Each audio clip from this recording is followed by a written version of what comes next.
Kamusta po? Ako po si Dr. Miguel Santos. Isa po akong doktor na nag-aalaga sa ating mga nakatatanda. Kung sinusubaybayan ninyo ang channel na ito, alam ninyo na madalas nating pag-usapan ang mga pagkain at inumin na nagpoprotekta sa inyong mga mata, memorya at mga kalamnan. Ngunit ngayon, isang mas apurahang paksa ang ating tatalakayin. Ang stroke.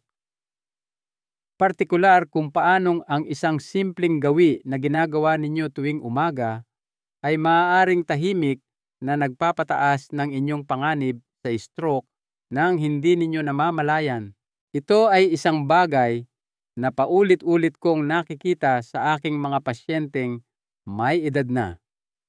Mga taong akala nila ay ginagawa na nila ang lahat ng tama, kumakain ng maayos, nananatiling aktibo, iniinom ang kanilang mga gamot, tapos isang umaga, bigla na lang nagbago ang lahat. Ngunit heto ang magandang balita. Kapag naintindihan ninyo kung ano ang nangyayari at bakit maaari ninyong kontrolin ang sitwasyon, maaari ninyong gawing panahon ng proteksyon para sa inyong utak ang inyong mga umaga sa halip na ilagay ito sa alanganin. At mamaya lamang, gagabayan ko kayo sa isang step-by-step na routine na nakatulong na sa marami sa aking mga pasyente na higit 60 anyos na makaramdam ng mas malinaw na pag-iisip, mas matatag na pakiramdam, at mas may kontrol sa sarili. Kung ito ang unang beses ninyo rito, maligayang pagdating. Bawat linggo ay nagbabahagi kami ng mga praktikal na paraan upang protektahan ang inyong utak, katawan at kalayaan pagkatapos ng edad 60. Kung ito ay tila isang bagay na kailangan ninyo, isaalang-alang po ninyong mag-subscribe. Ito'y libre at makakatulong ito upang mas maraming senior ang makahanap ng impormasyong makapagliligtas buhay. Ngayon, hayaan ninyong ikwento ko sa inyo ang tungkol kay Aling Margarita dahil ang nangyari sa kanya ay maaaring mangyari kahit kanino. Si Aling Margarita ay 60 anyos, isang retiradong guro, aktibo, maalalahanin at maingat sa kanyang kalusugan. Ngunit noong Martes ng umaga na iyon, bigla siyang bumagsak sa kusina habang naghahanda ng almusal. Natagpuan siya ng kanyang asawa na nakasandal sa counter, nalilito, nabubulol sa pagsasalita at nanlalambot ang kanang braso. Pagsapit ng ambulansya, halos nawala na ang karamihan sa kanyang mga sintomas. Ngunit alam na alam ko kung ano ang nangyari. Ito ay isang TIA o transient ischemic attack, isang mini stroke, isang babala mula sa utak. At ang pinakanakakabahala, si Aling Margarita ay walang mataas na kolesterol. Hindi siya naninigarilyo. Nag-eehersisyo siya 3 beses sa isang linggo. Ginawa niya ang lahat ng tama maliban sa isang bagay, ang kanyang morning routine. Nang hilingin ko sa kanya na ilarawan ito ng detalyado, narinig ko ang parehong pattern na nakita ko na sa daan-daang iba pang senior. Mga tila hindi nakapipinsalang gawi na ginagawa sa unang oras pagkatapos magising, na tahimik na nagtutulak sa utak patungo sa bingit ng kapahamakan. Kita ninyo, ang unang oras pagkatapos magising ay ang pinakapanganib na oras ng araw para sa inyong utak. At halos walang nagsasalita tungkol dito. Bakit? Dahil habang natutulog ang inyong katawan ay nasa rest mode. Bumababa ang inyong blood pressure, bumabagal ang tibok ng puso at bahagyang lumalapot ang inyong dugo. Ito ay normal. Ganyan idinisenyo ang katawan. Ngunit sa sandaling magising kayo lahat ay nagbabago. Kailangang biglang pataasin ng inyong katawan ang blood pressure, bilis ng puso at paghahatid ng oxygen para lang matugunan ang mga pangangailangan ng pagiging gising at alerto. At kung kayo ay higit 100 anyos na, ang inyong mga daluyan ng dugo ay hindi na kasing flexible tulad ng dati. Ang biglaang pagtaas na iyon ay maaaring madaig ang mga maselang ugat sa inyong utak, lalo na kung may kasama itong ilang karaniwang pagkakamali. Sa katunayan, isang ulat noong 2023 mula sa American Heart Association ang nagpakita na karamihan sa mga stroke ay nangyayari sa pagitan ng 10 at ang pinakapanganib na panahon ang unang 2 oras pagkatapos mga gising. Hindi ito nagkataon lang, ma'am, ito ay isang pattern. Kaya naman, sa susunod na bahagi, ipapakita ko sa inyo ang 7 partikular na gawi sa umaga na tahimik na nagpapataas ng inyong panganib sa stroke at kung ano ang dapat gawin sa halip. Ang ilan sa mga ito ay maaaring ikagulat ninyo, ngunit kapag nakilala ninyo ang mga ito, maaari kayong magsimulang gumawa ng maliliit na pagbabago na may malaking epekto para sa inyong utak. Ating tingnan ng mas malapitan.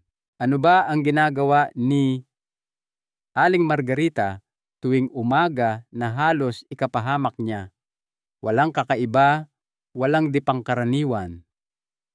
Sa katunayan, ang 7 gawi na ibabahagi ko ay mga bagay na ginagawa ng milyon-milyong taong higit 60 anyos araw-araw sa pag-aakalang ang mga ito ay hindi nakakapinsala o malusog pa nga.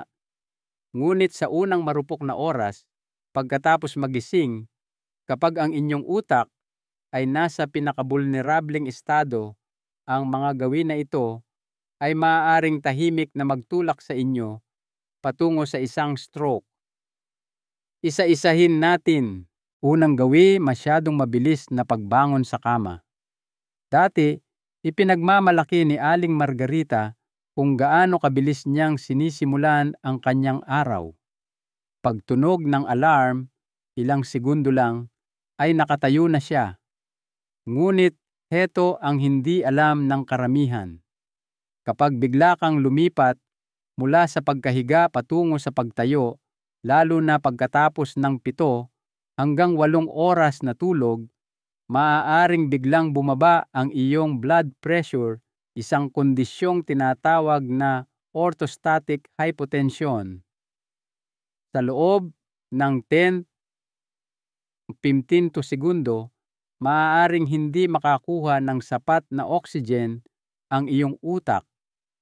Maaari kang makaramdam ng pagkahilo. Maaaring manikip ang iyong paningin. Maaaring manghina ang iyong mga tuhod. Hindi lang ito mga nakakainis na sensasyon. Ito ang paraan ng iyong utak para sabihing, hindi ako makasabay. Kaya naman inirerekomenda ko ang tinatawag kong 90-second rule. 10 segundo huminga ng malalim ng ilang beses habang nakahiga pa. 20 segundo, dahan-dahang i-flex ang iyong mga bukong-bukong at kamay para umikot ang sirkulasyon. 20 segundo, dahan-dahang umupo. 40 segundo, manatiling nakaupo na nakalapat ang mga paa sa sahig at hayaang mag-adjust ang iyong katawan. Pagkatapos tumayo.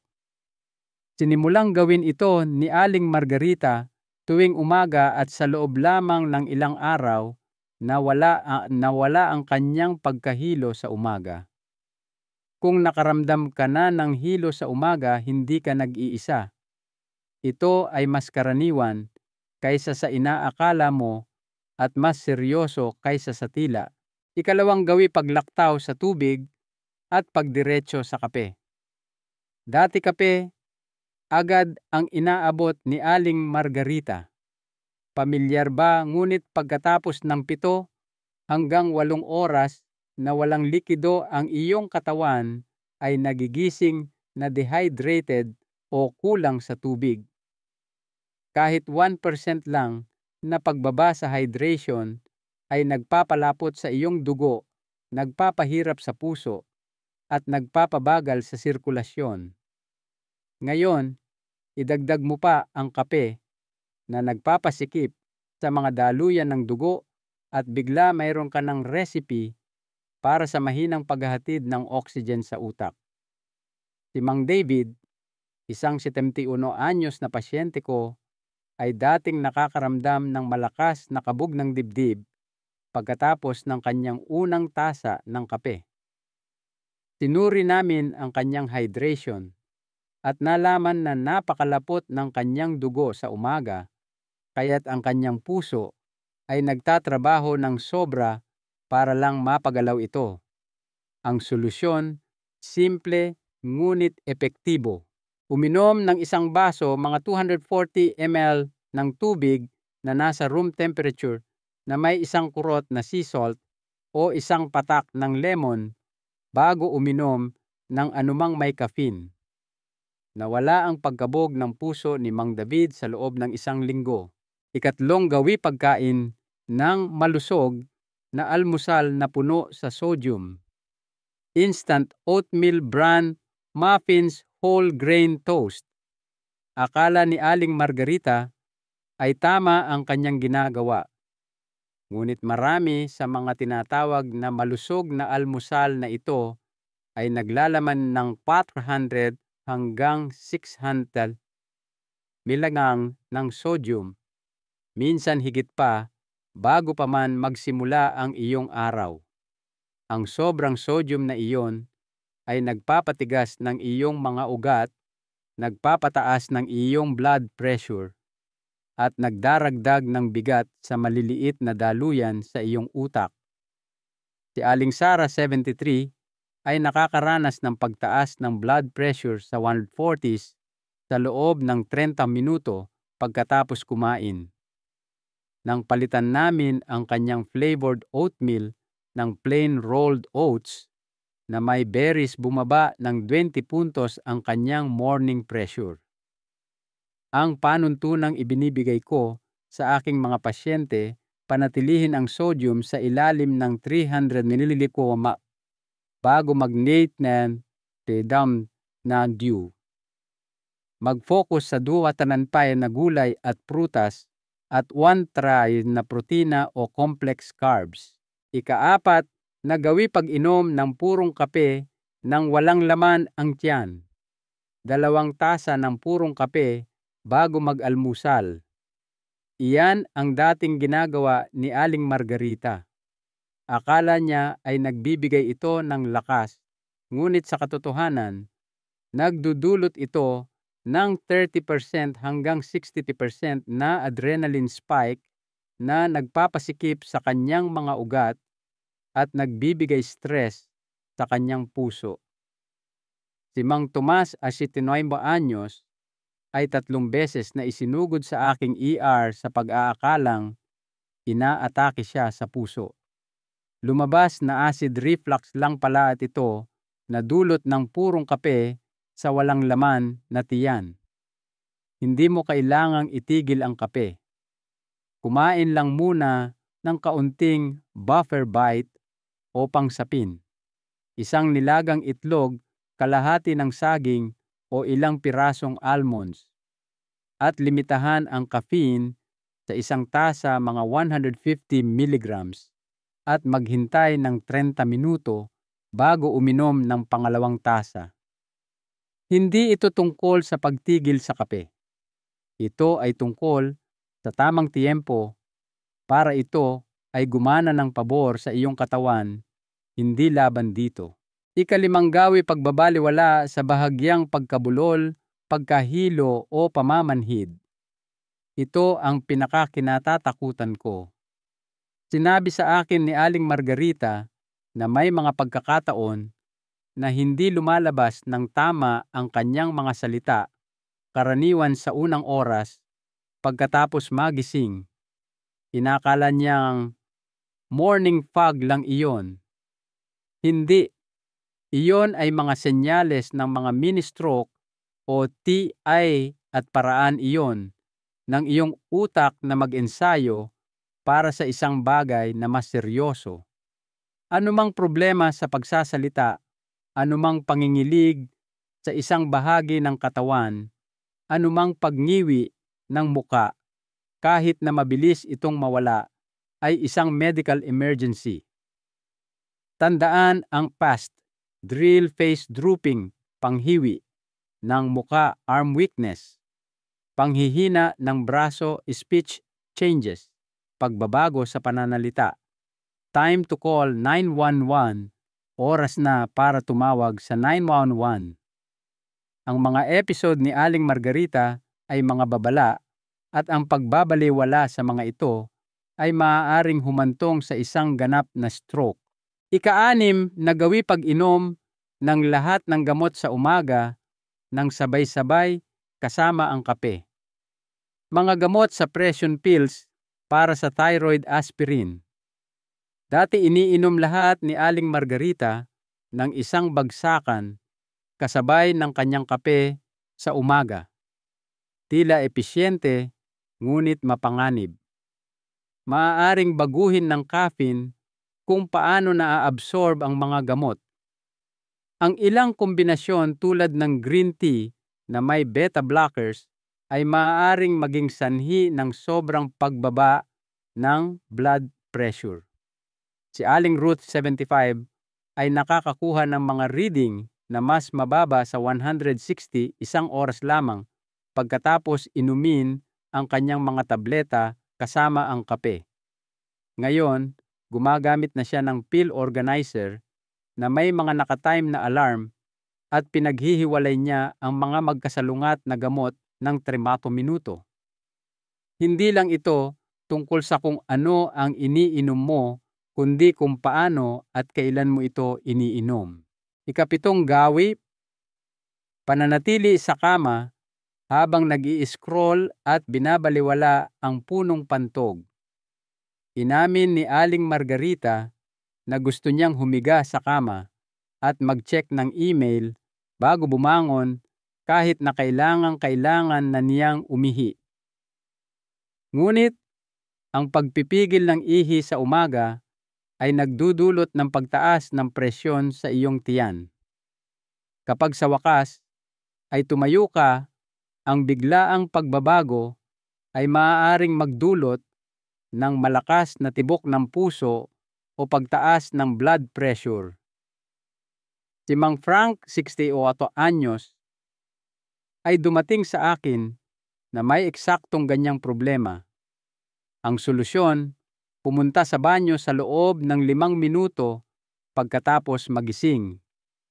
At kung nagigising ka ng maraming beses sa gabi, kausapin ang iyong doktor tungkol sa tamang oras ng pag-inom ng likido o kalusugan ng iyong prostate. Ang 7 gawin na ito ay maaaring mukhang maliliit, ngunit kapag pinagsama-sama, maaari nilang tahimik na itaas ang panganib sa stroke araw-araw. Ang magandang balita ay madali rin silang baguhin.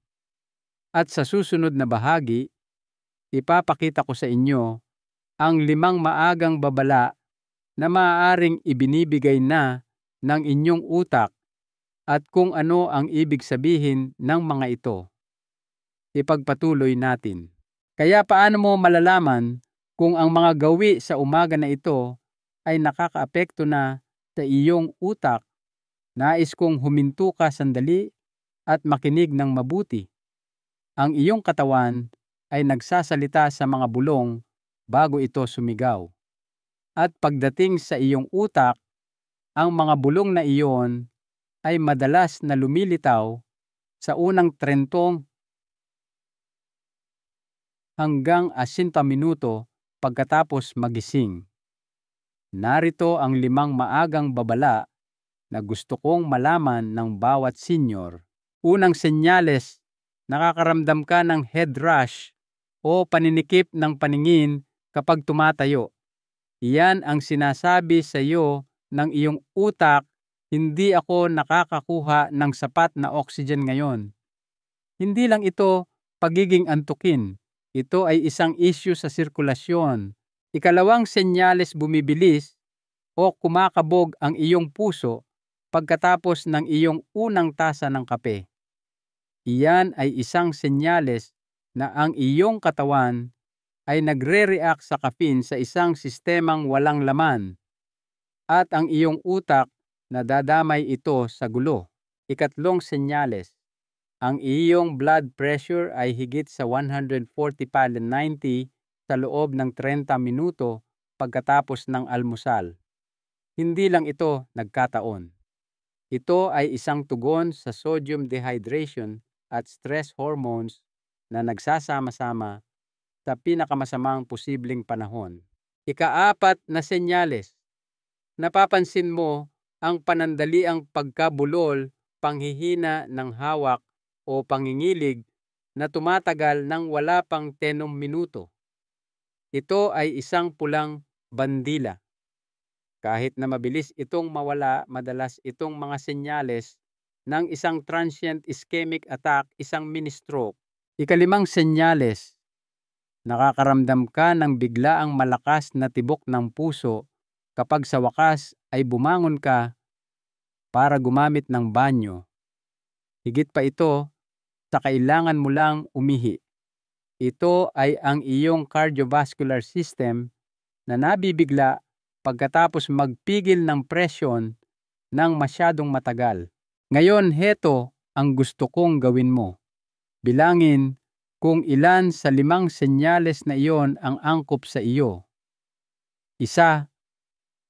Iyan ang iyong maagang babala.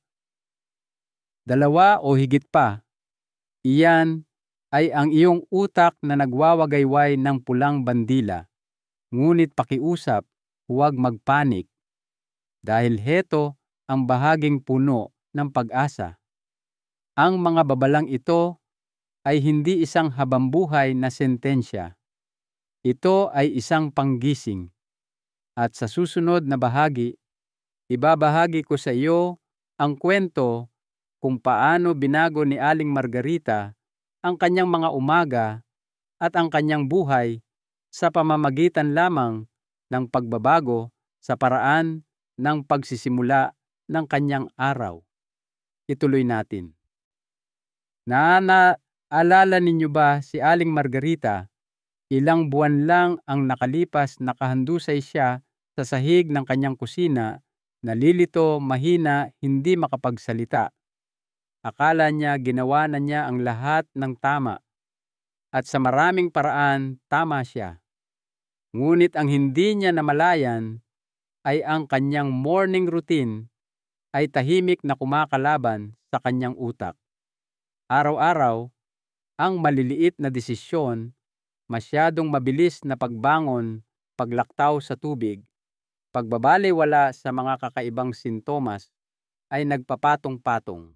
Nang umalis siya sa aking pangangalaga, noong umagang iyon, sinabi ko sa kanya ang isang bagay na sinasabi ko sa bawat pasyente na tunay kong pinapahalagahan. Hindi mo kailangan ng isang dramatikong pagbabago.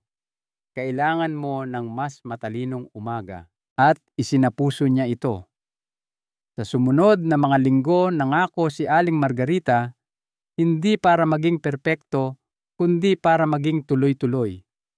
Pinabagal niya ang kanyang paggising. Uminom siya ng tubig bago magkape. Pinalitan niya ang kanyang almusal.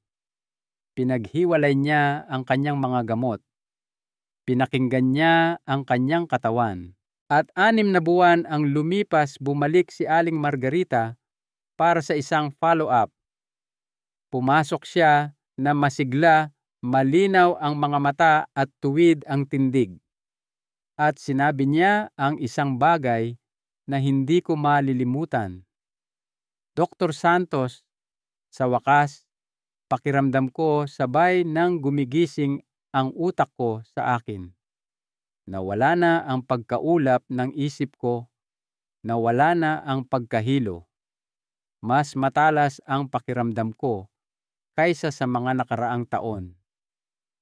Hindi lang niya naiwasan ang isa pang stroke. Naramdaman niyang may kontrol na ulit siya. Yan talaga ang punto nito. Hindi lang ito tungkol sa pagpapababa ng iyong mga numero o pag-iwas sa ospital. Ito ay tungkol sa paggising at pagiging kumpiyansa muli sa sarili mong katawan. Ito ay tungkol sa pag-alam na ang iyong utak, iyong memorya, iyong kalinawan, iyong kalayaan ay pinoprotektahan. At ngayon, gusto kong ipakita sa inyo kung ano mismo ang ginagawa ni Aling Margarita tuwing umaga dahil ito ang parehong routine na inirerekomenda ko ngayon sa bawat pasyente na higit 60 anyos at maaari rin nitong baguhin ang iyong buhay. Ating isa-isahin sa susunod na bahagi. Sige, gawin nating praktikal. Narito ang eksaktong routine na sinusunod ngayon ni Aling Margarita tuwing umaga at kung ano ang itinuturo ko sa lahat ng aking mga pasyente na higit 60 anyos na gustong protektahan ang kanilang utak, manatiling matalas at iwasan ang nakakatakot na sorpresa ng isang stroke. Hindi mo kailangan ng mga magagarang gamit. Hindi mo kailangang gumising ng Fima-Pidindise-Disa na U. Kailangan mo lang sundin ang 5 simpleng hakbang ng tuloy-tuloy. Unang hakbang, maghanda sa gabi bago matulog. Ang umaga ay hindi ang oras para gumawa ng mahihirap na desisyon. Kaya bago matulog, ihanda ang sarili para sa tagumpay. Maglagay ng isang basong tubig room temperature sa iyong nightstand o sa counter ng kusina. Ihanda ang anumang sangkap para sa low sodium na almusal na gagamitin mo. Ilagay na ang mga gamot sa iyong pill organizer para sa umaga. Sumulat ng isang maikling paalala para sa iyong sarili kung kinakailangan. Ang decision fatigue o pagkapagod sa pagdedesisyon ay totoo, lalo na kapag kagigising mo lang. Sa pag-aalis ng panghuhula, ginagawa mong madaling pagpilian ang malusog na pagpipilian. Ikalawang hakbang, sundin ang 90-second wake-up rule. Paggising mo, huwag tumalon, huwag magmadali. Maglaan ng 10 segundo para huminga ng malalim. Pagkatapos 20 segundo para dahan-dahang i-flex ang iyong mga bukong-bukong paa at kamay. Umupo ng dahan-dahan 20 segundo. Huminto na nakalapat ang mga paa sa sahig sa loob ng 40 segundo pagkatapos ay tumayo. Nagbibigay ito sa iyong cardiovascular system ng oras para makahabol at binabawasan ang panganib ng pagkahilo pagbaba ng oxygen at bigat sa utak sa umaga. Ikatlong hakbang, mag-hydrate, kumain, saka magkape. Sa ganyang pagkakasunod-sunod, magsimula sa isang basong tubig plain o may isang kurot na sea salt o patak ng lemon. Kumain ng isang maliit na buffer bite, tulad ng kalahating saging, isang nilagang itlog o 5 pirasong almonds. Pagkatapos i-enjoy ang iyong kape, ngunit limitahan ito sa isang tasa mga 100 ng caffeine. Maghintay ng hindi bababa sa 30 minuto bago kumuha ng pangalawang tasa. Ang pagkakasunod-sunod na ito ay nagpapalabnaw ng dugo, binabawasan ang epekto ng caffeine at sumusuporta sa matatag na sirkulasyon patungo sa utak. Ika-4 na hakbang itala ang iyong blood pressure at anumang sintomas. Magtabi ng isang maliit na kwaderno o gumamit ng app sa cellphone at itala ang blood pressure sa umaga, anumang problema sa pagsasalita, pagkahilo pamamanhid o di pangkaraniwang sensasyon. Huwag mag-focus sa iisang numero. Hanapin ang mga pattern. Makakatulong ito sa iyo at sa iyong doktor na makita kung paano nakakaapekto ang iyong mga gawi sa iyong kalusugan sa paglipas ng panahon. Ikalimang hakbang, ibahagi ang routine na ito sa isang taong pinagkakatiwalaan mo. Ang mga babala ng stroke ay maaaring hindi kapansin-pansin at minsan ay hindi mo ito mapapansin sa iyong sarili. Kaya ibahagi ang impormasyong ito sa iyong asawa, isang kaibigan o anak na nasa hustong gulang. Ipaalam sa kanila kung ano ang dapat bantayan. Mas mabuti pa gawin ninyo ang routine na ito ng magkasama dahil ang pag-iwas sa stroke ay hindi lang personal. Ito ay proteksyon para sa iyong buong pamilya. Ngayon, maaaring iniisip mo, iyon na iyon, oo iyon na iyon. 5 maliliit na hakbang. Bawat isa ay tumatagal ng wala pang 1 minuto, ngunit kapag pinagsama-sama, bumubuo sila ng isang malakas na panangga para sa kalusugan ng iyong utak. At tulad ng natuklasan ni Aling Margarita, mapapansin muna ng iyong utak ang pagkakaiba, pagkatapos ay ang iyong enerhiya at pagkatapos ay ang iyong kapayapaan ng isip. Sa huling bahagi, gusto kong iwanan kayo ng isang mensahe na kailangang marinig ng bawat senior.